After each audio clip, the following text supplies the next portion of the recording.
Hello, I am Juliet Rizzo, and I am moderating this event. With me is Alexa Posney, whom you've already met. As you may remember, Alexa is the Director of the Office of Special Education Programs, or OSEP. Alexa and I are going to take a look at a very exciting tool. A primary resource for IDEA 2004 is the new website. This site should be the first place to go when you have questions about the IDEA and about the available resources. Alexa, tell us what we can find on the website and how we can use the various tools. Thank you, Juliet. We hope these tools will help everyone involved with implementing IDEA 2004, such as parents, advocates, and administrators. Let's look at the website. The first resource shows both the law and the implementing regulations. It also includes relevant parts of other laws that are referenced by IDEA, such as sections of No Child Left Behind, or NCLB, and the Family Education Rights and Privacy Act, or FERPA. These are extensive documents. How can I find what I'm looking for? Let's take an example. Can you think of something you'd like to find? Let's try finding information on highly qualified teachers. That's one a lot of people will be looking for. The entire site has been indexed for searching. You will be able to enter any term into the search and find where it appears in any documents on this site. What is the menu on the right side for? Those are links to additional information. Let's click on one. So it takes me into the corresponding regulation? That's right, and you'll notice it has a link back to the statute. When you click on it, it takes you to the corresponding section of the law. So if we had started searching in the regulations, we would go right to the corresponding law, just as easily as we went from the law to the corresponding regulations. It seems pretty straightforward. We hope so. We tried to make it easy to use. What other tools do we have on the site? As many in the audience know, OSEP developed a series of topic briefs around the major changes from IDEA 1997 to IDEA 2004, putting related sections of the law into a single document. The briefs have been available on OSEP's website for more than a year, and we've updated them to reflect the regulations. The relevant regulations are available for each of the topics on the IDEA 2004 website. Is the language included from both the law and the regulations? Let's look at the topic brief for highly qualified teachers to answer that question. While the citations are both to the regulation and the law, the language is from the regulations. But wouldn't it be helpful to have both in the same document? We thought about that. However, much of the regulatory language is the same, or very nearly the same as the statutory language. Including both would have been redundant. It also would have made the documents very long. We decided keeping them shorter would be more helpful. Also, these are implementing regulations, so what is in them is more directly related to what people need to know to actually carry out the provisions of the law.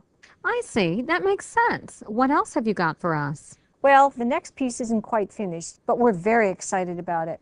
One of the most popular resources we provided for IDEA 1997 was the training curriculum, so we're doing it again. We plan to have it finished by January 2007. Who is the target audience for this curriculum, and how will it work? That I can show you.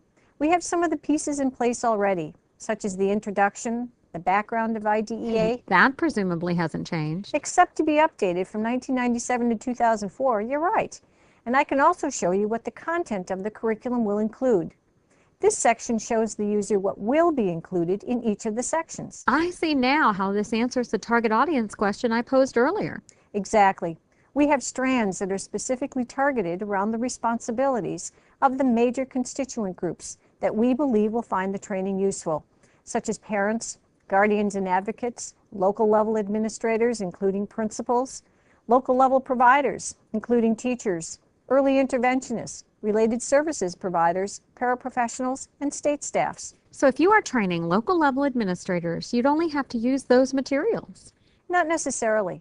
First, you might be training groups made up of more than one of the audiences I mentioned, so there are activities and information for those situations. Also, the strands are designed around the responsibilities of those four major groups. Parents may want to know what the responsibilities of principals are. In fact, I'm sure they will want to know that information. The curriculum is designed so that the materials can be used with any of the groups, depending on what they want to know. How intriguing. When did you say this will be available, Alexa? Our target is January 2007. We intend to introduce the curriculum in a series of regional meetings targeted to state staffs and parent training centers. It covers a lot of material. You're right. And since it is based on the regulations, the majority of the work on the individual sections could not begin until the final regulations were published. I see reference to video clips on the home page. What are these? These are an enhancement to the curriculum that can also be used individually. They are not all completed, again, because we needed to include the final regulations. We selected a number of hot topics from our major topic areas. Using an interview format, much like what we are doing now, we hope to explain in 8 to 10 minutes for each clip the regulatory requirements for that topic. I know at least one is finished. Can we see some of it? As a matter of fact, we just happen to have the clip on highly qualified teacher requirements to demonstrate today. Let's watch and listen to part of the video clip on highly qualified teachers. Hello and welcome. I am Juliette Rizzo, and I will be talking with Paul Steenan from the Office of Special Education Programs, or OSEP, about the final Part B regulations implementing the Individuals with Disabilities Education Act, or IDEA. We'll be talking about the provisions relating to highly qualified teachers. Welcome, Paul, and thanks for being with us today. Thanks, Juliette. I'm glad to be here. We think these are extremely important provisions, and in the spirit of No Child Left Behind, or NCLB, we really believe they will result in a high-quality education for children with disabilities. Let's talk about the connection between IDEA and NCLB in the area of highly qualified teachers. Since there are already requirements in this area in NCLB, why was it necessary, Paul, to include requirements in IDEA as well? NCLB specifically addresses the requirements for regular education teachers in core academic subjects like reading and language arts, math, English, science, foreign languages, civics and government, economics, arts, history, and geography. However, questions arose about requirements for special education teachers who teach core academic subjects to children with disabilities.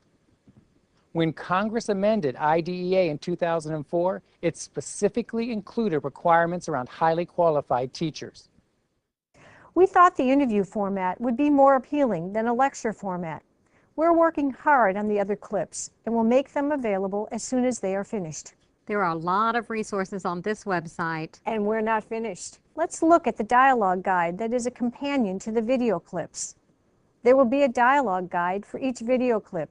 It's designed to help generate discussion about the information in the clip, guide the discussion to the requirements, and generate questions and answers about the topic. How will the participants get the answers to their questions? That's another feature of the website. We've created a Q&A corner where anyone with a question can submit it. As questions are compiled, OSEP staff will periodically collect the questions and generate Q&A documents that will be available on the website. Will you be answering individual questions directly? I wish we could, but we don't have the staff to handle that kind of volume we expect from this feature. That's why we'll be compiling questions at intervals and generating answers around various topics.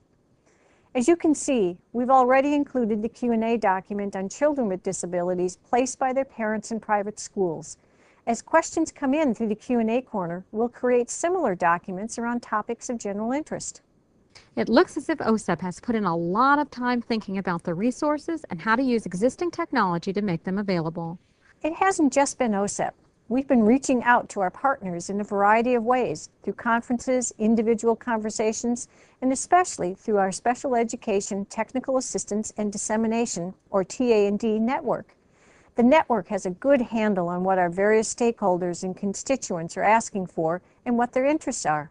I noticed a TA&D link on the home page, but I wasn't sure what it was. The TA&D link provides a path to all OSEP-funded projects in our network. Through these links, you can find out more about the individual providers and the products they have developed.